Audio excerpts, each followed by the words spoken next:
नमस्कार मित्रांनो, नालंदा कोचिंग क्लासेसच्या मराठी यूट्यूब चॅनलवरती तुमचं मनपूर्वक स्वागत आहे. विज्ञान आणि तंत्रज्ञान भाग 1 या विषयामध्ये खूप सारे आपल्याला काय टॉपिक दिले, तर त्या टॉपिकच्या आधारावरती किती मार्काला कोणता प्रश्न येतो याच्यावरती ऑलरेडी आपण डिस्कशन केलेलं आहे. तर या व्हिडिओमध्ये आपण टॉपिक वाईज कोणते घटक महत्त्वाचे आहेत, ज्यांच्यावरती प्रश्न आलेले आहेत, ऑलरेडी जे आलेले आहेत आणि जे परीक्षेला येऊ शकतात, अशा सर्व घटकांचा आपण या व्हिडिओमध्ये काय केलेलं आहे, समावेश केलेला आहे. व्हिडिओ शेवटपर्यंत बघा, मित्रांना शेअर करा, काळजीपूर्वक बघा, लिहून घ्या, ठीक आहे ना, तर स्क्रीनशॉट काढून घ्या. बघा, विज्ञान आणि तंत्रज्ञान भाग 1 याच्यातले इम्पॉर्टंट पॉईंट्स या ठिकाणी दिलेले आहेत. तर तुम्हाला पहिला जो टॉपिक आहे तर तो गुरुत्वाकर्षण, तो खूप महत्त्वाचा टॉपिक आहे. त्याच्यात इक्वेशन्स आहेत. अजून एक महत्त्वाची गोष्ट की ज्या टॉपिकमध्ये तुम्हाला इक्वेशन दिलेले आहेत किंवा सम्स दिलेले आहेत, म्हणजे तुम्हाला शाब्दिक उदाहरणे जे दिलेले आहेत, तर ते शाब्दिक उदाहरणे तुम्हाला सोडवायचे आहेत. पुस्तकातले सोडवा, पुस्तकामध्ये जे दिले आहेत किंवा वर्कशॉप तुमचं जे स्वाध्याय दिले त्याच्यातलेच सॉल्व्ह करा, त्याच्यातलंच एखादा प्रश्न परीक्षेला येऊ शकतो. ठीक आहे. मग ग्रॅव्हिटेशनमध्ये काय काय प्रश्न आहेत किंवा कोणते कोणते घटक येतात परीक्षेला, तर दोन्ही भाषा सांगतो, इंग्लिश आणि मराठी दोन्ही. सर्क्युलर मोशन आणि सेंट्रिपिटल फोर्स या दोन्हीतला फरक सांगायला विचारतील, म्हणजेच वर्तुळाकार गती व अभिकेंद्री बल यातील फरक तुम्हाला स्पष्ट करायला ते विचारते. केप्लरचे जे 3 नियम आहेत ते 3 नियम व्यवस्थित करा. त्यानंतर न्यूटनचा जो वैश्विक गुरुत्वाकर्षणाचा सिद्धांत आहे तो सुद्धा, जीचं व्हॅल्यू म्हणजे जीचं मूल्य आणि त्याचा फॉर्म्युला काय आहे, F1 F2. ठीक आहे.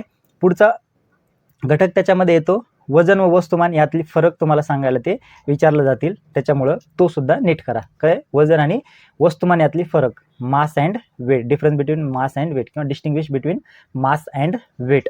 त्यानंतर फ्री फॉल म्हणजेच मुक्त पतन आणि इस्केप वेलॉसिटी मुक्त वेग हे काय आहे, 1 मार्काला 2 मार्काला हा प्रश्न येत असतो. त्यानंतर गुरुत्वीय स्थितीज ऊर्जा म्हणजे काय आणि त्याचं डेफिनेशन वगैरे व्यवस्थित करा. आता पुस्तकातले जे काही सॉल्व एक्झाम्पल्स आहेत, म्हणजे सॉल्व एक्झाम्पल जे आहेत पुस्तकातले, तर ते सगळे काय करायचे, प्रॅक्टिस करायची पुस्तकाच्या आतलेच. ठीक आहे. वेगळे काही करायची गरज नाही, याच्यातलेच एखादी परीक्षेला येऊ शकतो. पुढं दुसरा टॉपिक आहे मूलद्रव्याचे आवर्ती वर्गीकरण. आता याच्यामध्ये काय करायचं आहे, डोबेनाची त्रिके, न्यूझीलंडचे अष्टके, मेंडेलिव्हची आवर्त सारणी आणि या तिन्हीमध्ये त्यांचे गुण काय होते आणि त्यांचे दोष काय होते, त्यांनी कोणता नियम सांगितला आहे, याचं तुम्हाला व्यवस्थित अभ्यास करायचा आहे. मग आधुनिक आवर्त सारणी आहे, त्याचं सुद्धा तुम्हाला व्यवस्थित टेबल तो व्यवस्थित लक्षात ठेवायचा आहे. त्यानंतर त्याच्यात आता ह्या सारणीमध्ये टेबल जे आहे, पिरियडिक टेबल जो आहे, या टेबलमध्ये कोणता एलिमेंट कोणत्या ह्याच्यामध्ये येतो, गण असेल त्याचं म्हणजे कोणता ग्रुपमध्ये येतो, आवर्त, पिरियड्स अँड इलेक्ट्रॉन समरूप म्हणजे त्याचं इलेक्ट्रॉन समरूप कॉन्फिगरेशन काय आहे, हे सुद्धा तुम्हाला लक्षात ठेवायचं आहे. ठीक आहे. मग आता पुढे आहे धातू व धातूंचे गुणधर्म, धातू आणि त्यांचे गुणधर्म, properties of metal and non metal, धातू आणि अधातूंचे गुणधर्म तुम्हाला या ठिकाणी लक्षात ठेवायचे आहेत. तिसरा टॉपिक आहे रासायनिक अभिक्रिया आणि समीकरण. आता हे टॉपिक तुम्हाला थोडंसं अवघड जातो, कारण याच्यात खूप साऱ्या अभिक्रिया दिलेल्या आहेत आणि त्या अभिक्रिया तुम्हाला लक्षात राहत नाहीत. त्याच्यामुळे पुस्तकातल्या जेवढ्या काही अभिक्रिया दिलेल्या आहेत त्या सगळ्या अभिक्रिया एका पेजवरती काढून ठेवा आणि त्या सगळ्या अभिक्रिया काय करा, लक्षात ठेवायचा प्रयत्न करा. त्याच्यातलंच एक परीक्षेला येतं किंवा तुम्हाला विचारलं जाऊ शकतं. रासायनिक अभिक्रिया आणि समीकरणे, केमिकल इक्वेशन्स अँड काय रिॲक्शन्स अँड इक्वेशन. त्याच्यामध्ये रासायनिक अभिक्रिया म्हणजे काय लक्षात ठेवा. रासायनिक अभिक्रियेचे प्रकार, विस्थापन अभिक्रिया काय असते, संयोग अभिक्रिया काय असते, अपघटन अभिक्रिया काय असते, हे लक्षात ठेवा. त्यानंतर उष्माग्राही व उष्मादायी अभिक्रिया म्हणजे काय आणि त्यांची कारणे लक्षात ठेवा, याच्यातला फरक स्पष्ट करा, असं येऊ शकतो. त्यानंतर ऑक्सिडीकरण व क्षपन तसेच क्षरण, ह्याच्यात काय फरक आहे, ऑक्सिडीकरण म्हणजे काय, क्षपन म्हणजे काय आणि क्षरण म्हणजे काय, हे सुद्धा काळजीपूर्वक करून ठेवा.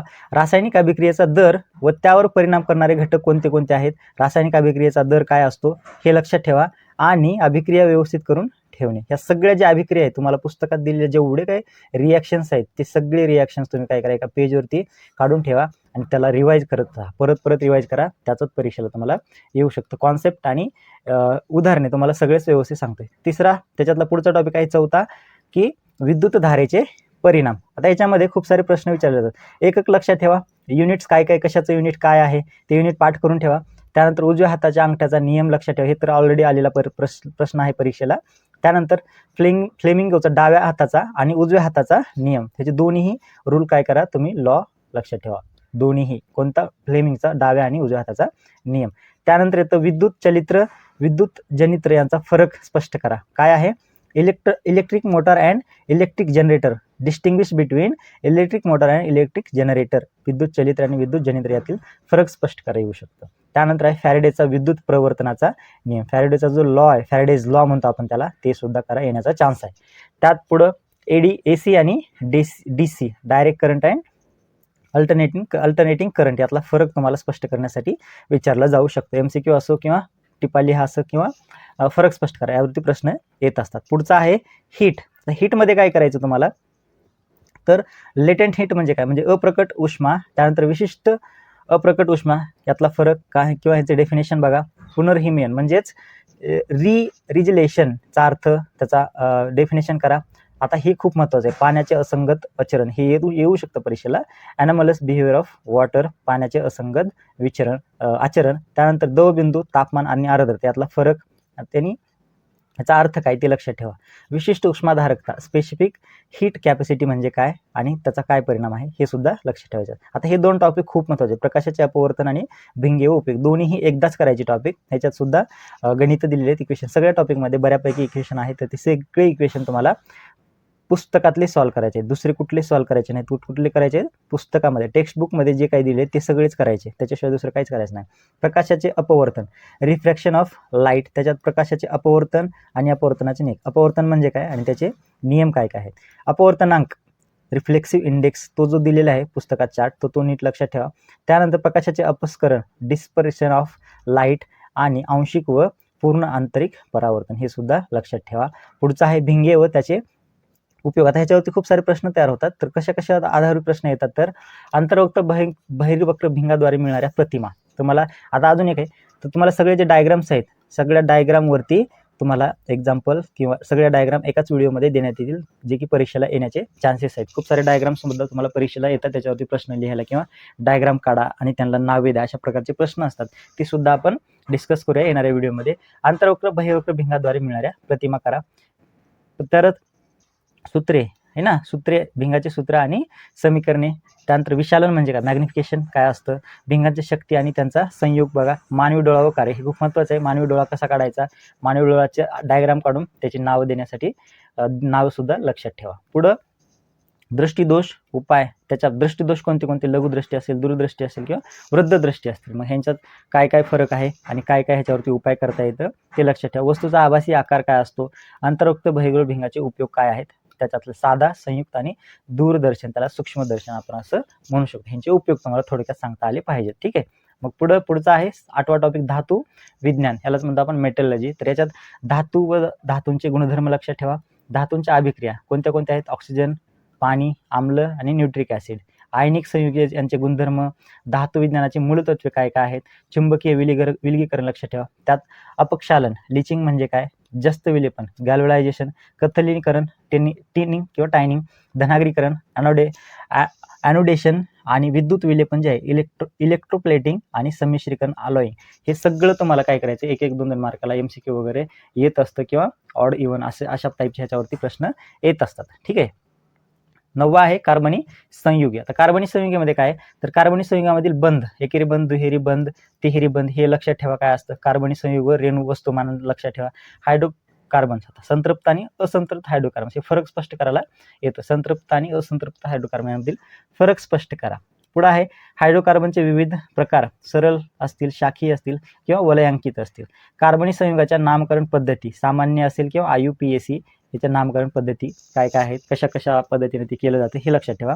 7वा पॉईंट येतो कार्बनी संयुगाचे रासायनिक गुणधर्म. मग ज्वलनासोबत काय, कॉम्बिशन, ऑक्सिडेशन, समावेशन अभिक्रिया, त्याच्यानंतर प्रतियोजन अभिक्रिया, या सगळ्या अभिक्रिया तुम्हाला लक्षात ठेवायच्या आहेत कार्बनी संयुग या टॉपिकमध्ये. त्यानंतर इथेनॉल व इथेनॉलिक ॲसिड गुणधर्म, याचं गुणधर्म सुद्धा लक्षात ठेवा. महारेणू व बहुवारिके, त्याच्यात काय म्हणतो आपण, मॅक्रो मॉलिक्युल्स अँड पॉलिमर्स, हे सुद्धा तुम्हाला लक्षात ठेवायचे काय असतं आणि काय नाही. हे सगळे पॉईंट आहेत जे की तुम्हाला करायचे आहेत. शेवटचा आणि सोपा टॉपिक आहे तो म्हणजे अवकाश मोहिमा. त्यात येतं अवकाश मोहीम म्हणजे काय, त्याची गरज आणि महत्त्व लक्षात ठेवा. कृत्रिम उपग्रह कोणते कोणते आहेत ते लक्षात ठेवा. आणि भ्रमण कक्षा काय आहेत, कोणत्या कोणत्या आहेत, उच्च, मध्यम आणि निम्न, ह्यांचं रेंज लक्षात ठेवा. रेंजेस किती किलोमीटरचे आहेत काय ते. उपग्रह प्रक्षेपण, सॅटेलाईट लॉन्च व्हेकल काय असतं आणि त्याचं ते डायग्राम जे आहे तो ती डायग्राम एकदम चांगली करून ठेवा. ती जी डायग्राम आहे ती तुम्हाला परीक्षेला येऊ शकते, त्याच्यामुळे ते नीट करून ठेवा. ठीक आहे. पुढं पृथ्वीपासून दूर गेलेल्या अवकाश मोहिमा, कोणत्या कोणत्या अवकाश मोहिमा, तर त्यामध्ये चंद्रयान असेल किंवा मंगळयान मोहीम असेल, ह्या दोन्ही मोहिमा व्यवस्थित करून ठेवा. त्यात येतं तुमचं भारत व अवकाश तंत्रज्ञान. आता हे भारताचं अवकाश तंत्रज्ञान कसं चालू झालं, डॉक्टर विक्रम साराभाई जे आहेत त्या विक्रम साराभाईबद्दल पुस्तकामध्ये दिलेली बॉक्समध्ये जी इन्फॉर्मेशन आहे ती इन्फॉर्मेशन चांगल्या पद्धतीनं करा. त्यांच्याबद्दल एक मार्काचा MCQ वगैरे येण्याचा चान्स आहे. अवकाशातील कचरा व त्यांचे व्यवस्थापन. ठीक आहे, एवढे सगळे पॉईंट होते जे तुम्हाला सायन्स पार्ट 1 मध्ये करायचे आहेत. सोपं आहे, रिव्हिजन करा, टाइम लावून पेपर सोडवा, परीक्षेमध्ये तुम्हाला त्याचा चांगला फायदा होईल. ठीक आहे, भेटूया पुन्हा एका नवीन व्हिडिओमध्ये. तोपर्यंत परीक्षेसाठी खूप खूप शुभेच्छा. थँक्यू, धन्यवाद, टेक केअर, बाय बाय.